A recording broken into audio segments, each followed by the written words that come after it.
ചിരിയുടെ മായ ലോകത്തേക്ക് ഏവരെയും സ്വാഗതം ചെയ്യുന്നു. Welcome to comedy master. എങ്ങനെയാണ് ഫുൾ ഓൺ ആയിട്ട് നമ്മൾ തുടങ്ങാൻ പോവല്ലേ? ചിരിക്കൂട്ടവും പ്രമാണിയൊക്കെ റെഡി ആയ സ്ഥിതിക്ക് നമുക്ക് നമ്മുടെ നാട്ടുകൂട്ടത്തിനെയും കൂടെ സ്വാഗതം ചെയ്യാം. ഇവര് വന്നിരിക്കുന്നത് പൂക്കാട്ടുപടി നിന്നാണ്. ഒരുപാട് കലാകാരന്മാരാണ്, പാട്ടുണ്ട്, ഡാൻസ് ഉണ്ട്, അങ്ങനെ എല്ലാമായിട്ട് നമ്മൾ എൻജോയ് ചെയ്യാൻ പോവാണ്. Let's welcome. ഹായ് ചേട്ടന്മാരെ ചേച്ചിമാരെ, പാട്ട് പാടുന്നവരാണ്. പാട്ടുണ്ട്, അതുപോലെ നാടകത്തിന്റെ ആൾക്കാരുണ്ട്, നാടൻ പാട്ടുണ്ട്, എല്ലാ കലാകാരന്മാരുള്ള ഒരു സംഘടനയാണ്. സംഘടനയുടെ പേര് നന്മ എന്നാണ്. നന്മ എന്ന് പറഞ്ഞാൽ national association of Malayalam artist എന്നാണ്. എല്ലാത്തരം കലാകാരന്മാരെ ഉൾക്കൊള്ളിച്ചുകൊണ്ട് പോകുന്ന ഒരു സംഘടനയാണ്, ദേശീയ സംഘടനയാണ്. തിരുവനന്തപുരം മുതൽ കാസർഗോഡ് വരെ എല്ലായിടത്തും ഉള്ളത് വലിയ സംഘടന. എത്രത്തോളം മെമ്പേഴ്സ്മാരുണ്ട്? ഇപ്പൊ 35,000-ഓളം മെമ്പർമാര്. എന്തെങ്കിലും ബെനിഫിറ്റ് എന്തെങ്കിലും ഉണ്ടോ? ബെനിഫിറ്റ് നമ്മൾ സർക്കാരിൽ നിന്ന് കിട്ടുന്ന ആനുകൂല്യങ്ങളുണ്ട്. നമ്മൾ പല കലാകാരന്മാർക്ക് അറിയില്ല. ക്ഷേമനിധി പോലുള്ള, പിന്നെ അതുപോലെ തന്നെ കലാകാര പെൻഷൻ 4,000 രൂപയുണ്ട്. ഇത് പല കലാകാരന്മാർക്ക് അറിയില്ല.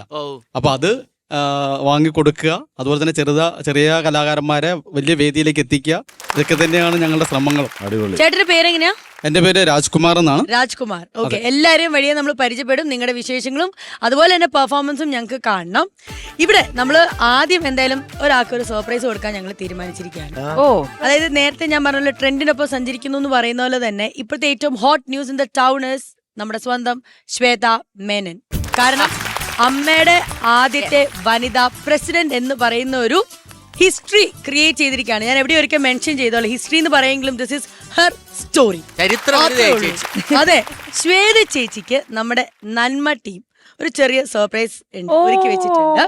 ഇത് ജോമോൻ മാഷ് നന്നായിട്ട് കവിതയൊക്കെ എഴുതും. ഇവിടെ വന്ന് ശ്വേത ചേച്ചിക്ക് വേണ്ടി ഒരു കവിത മാഷ് എഴുതിയിട്ടുണ്ട്. ജോമോൻ ആയിരുന്നു എന്റെ ആദ്യത്തെ ഡയറക്ടർ. മാഷാണ് ഇനി മുതലുള്ള ഒരു ഹിസ്റ്ററിയിൽ എഴുതാൻ പോണത്. Thank you so much. മാഷ, എന്തുകൊണ്ടാണ് ശ്വേത ചേച്ചിയെ പറ്റി എഴുതാൻ ഒരു റീസൺ എന്തായിരുന്നു? ശ്വേത ചേച്ചി ആണല്ലോ ഇപ്പോഴത്തെ താരം. അതെ, അമ്മയുടെ പ്രധാന ആളായിട്ട് വന്നേക്കാണ്. അപ്പൊ അതുകൊണ്ട് തന്നെ ശ്വേത ചേച്ചിയെ പറ്റി എഴുതാന്ന് കരുതി. അപ്പൊ ഈ ശ്വേത ചേച്ചിയെ പറ്റി എഴുതിയിരിക്കുന്ന ഈ കവിത ആരാണ് ചൊല്ലാൻ പോകുന്ന? ആരാ? മാഷ തന്നെയാണോ അതോ? അല്ല, ബിന്ദുവാണ്. ഹായ്, എവിടെ ബിന്ദു? എവിടെ? ഹായ് ബിന്ദു ചേച്ചി, എന്ത് ചെയ്യുന്നു? മ്യൂസിക് ടീച്ചറാണ്. മ്യൂസിക് ടീച്ചറാണ്. അടിപൊളി. എറണാകുളം സെന്റ് തെരേസാസ് സ്കൂളിലെ പഠിപ്പിക്കുന്നത്. അതെയോ? അപ്പൊ എന്താ ഞങ്ങൾക്ക് ആ കവിത ഒന്ന് കേൾക്കാൻ പറ്റോ?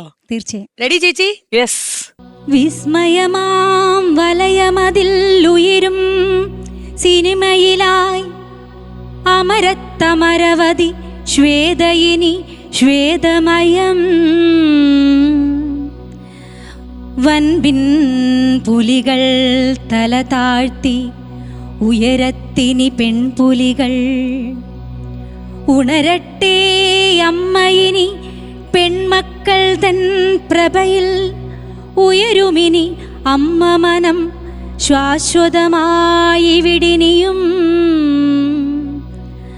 അമരത്തിനി തേജസ്വിയായി ശ്വേത വരും നാൾ വഴിയെ ശിരസുയരും അമ്മയതിൻ തളരില്ലൊരു മക്കളതും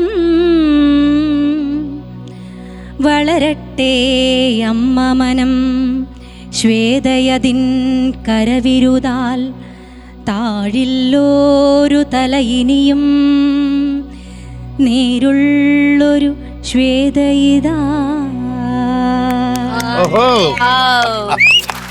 താങ്ക് യു മാഷേ, താങ്ക് യു. തുടങ്ങിയിട്ടേ ഉള്ളൂ, ചെറിയ പിച്ച ഇങ്ങനെ മുന്നോട്ട് പോവുകയാണ്. അപ്പോൾ ഇത്ര ഒരു എന്താ പറയാ, ഒരു ഒന്നും പറയാനില്ല. അടിപൊളി, സൂപ്പർ.